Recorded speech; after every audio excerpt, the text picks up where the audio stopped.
بسم اللہ الرحمن الرحیم۔ پیارے بچوں، آج میں آپ کو ہمارے پہلے امام مولا علی علیہ السلام کا ایک مشہور واقعہ سنانے جا رہی ہوں، جس کا ذکر قرآن میں موجود ہے۔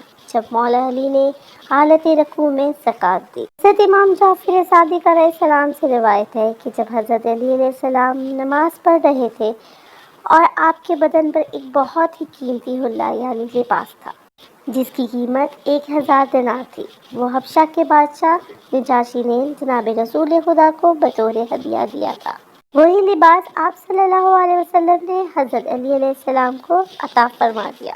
علی علیہ السلام رکوع کی حالت میں تھے اور ایک سوالی آیا اور آ کر کہا، السلام علیکہ علی ولی اللہ، یعنی سلام ہو آپ پر اے اللہ کے دوست، مجھ مسکین کو کچھ صدقہ دیجیے۔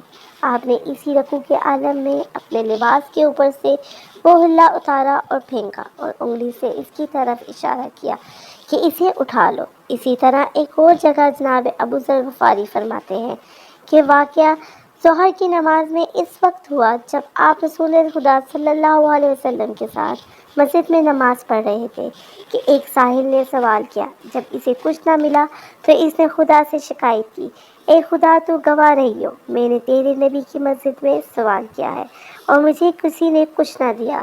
اسی وقت جناب امیر المومنین حضرت علی علیہ السلام نے ساحل کو انگلی سے اشارہ کیا اور ساحل نے انگلی سے انگوٹھی اتار لی۔